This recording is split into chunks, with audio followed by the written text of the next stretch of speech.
Hello আমার ভালোবাসার প্রিয় বন্ধুরা, আমার নাম নীলা।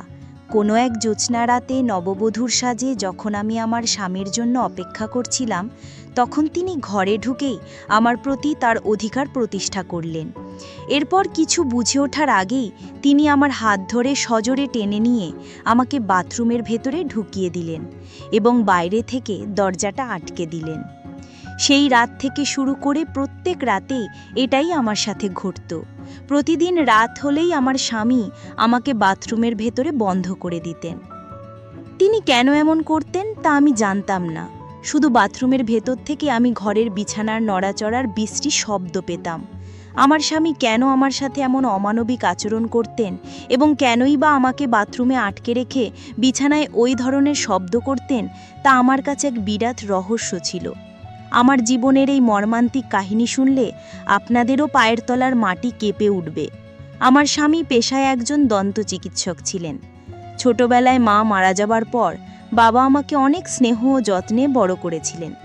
আমি দেখতে খুব সাদামাটা চেহারার ছিলাম, আর সম্ভবত এই কারণেই আমার বিয়ের জন্য বাবাকে প্রচুর যৌতুক দিতে হয়েছিল। আমার মনে হতো আমি যদি দেখতে একটু সুন্দর হতাম তাহলে হয়তো বাবাকে এত বড় বোঝা মাথায় নিতে হতো না। আমার স্বামী একজন ডাক্তার হওয়ায় তার মা আমাকে তাদের বাড়ির বউ হিসাবে গ্রহণ করার জন্য নগদ ৫ লক্ষ টাকা দাবি করেছিলেন। শুধু তাই নয়, ঘরের সমস্ত আসবাবপত্র তিনি চেয়ে নিয়েছিলেন। যেদিন আমার শাশুড়ি ও আমার স্বামী আমাকে দেখতে এসেছিলেন, সেদিন আমার শাশুড়ি আমার বাবার কাছে পরিষ্কারভাবে সব দাবি খুলে বলেছিলেন যে নগদ ৫ লক্ষ টাকা, ১০ ভরি সোনার গয়না এবং বাড়ির সমস্ত আসবাবপত্র দিতে হবে। আমার বাবা একজন ডাক্তার জামাই পেয়ে আমার সুখের কথা ভেবে সেই বিপুল পরিমাণ যৌতুক দিতে রাজি হয়ে গিয়েছিলেন। বাবা ভেবেছিলেন এত কিছু দিয়ে বিয়ে দিলে আমি হয়তো শ্বশুরবাড়িতে সুখে শান্তিতে থাকতে পারবো।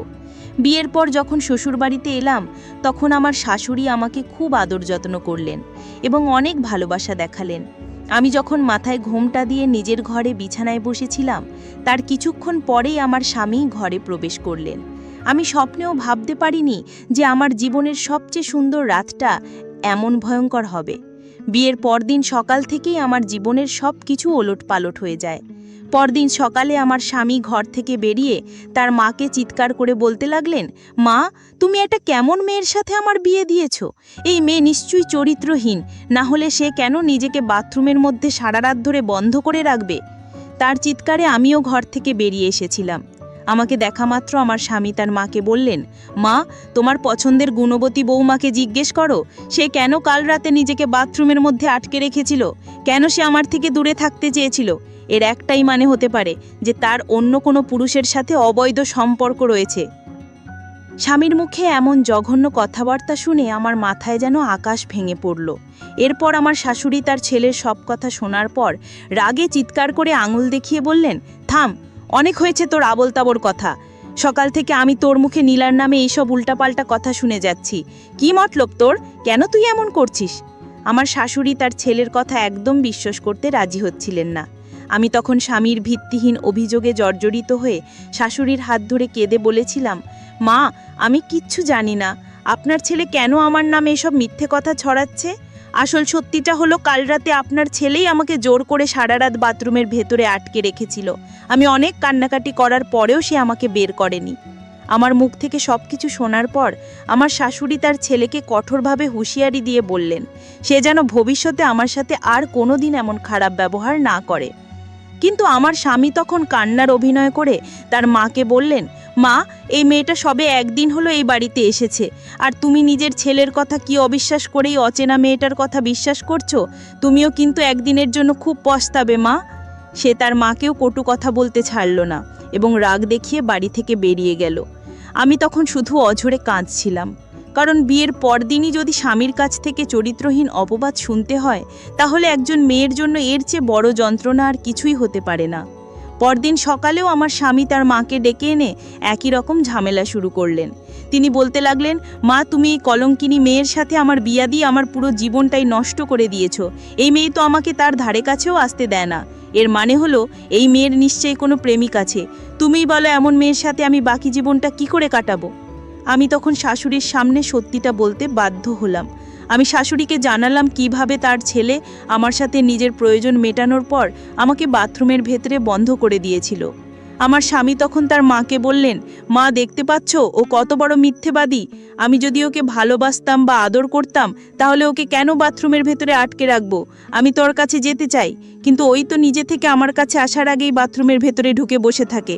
এখন তুমিই ভেবে দেখো যে মিথ্যে কথাটা কে বলছে।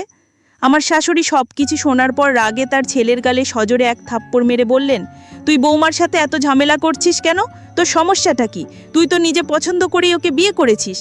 আমার স্বামী তখন তার মাকে বললেন, আমি এই মেয়েকে পছন্দ করে বিয়ে করিনি, শুধু তোমার কথাই বিয়ে করেছি, কারণ এই মেয়েটাকে তোমার খুব পছন্দ ছিল। যাই হোক, আমি এই চরিত্রহীন আর কলঙ্কিনী মেয়ের সাথে সংসার করতে পারবো না। ওকে প্রমাণ দিতে হবে যে ও চরিত্রহীন নয় এবং ও একজন কুমারী মেয়ে। যেদিন ও আমাকে প্রমাণ দিতে পারবে সেদিন থেকেই আমি ওকে নিজের স্ত্রী বলে মেনে নেব। এই বলে আমার স্বামী বাড়ি থেকে বেরিয়ে গেলেন।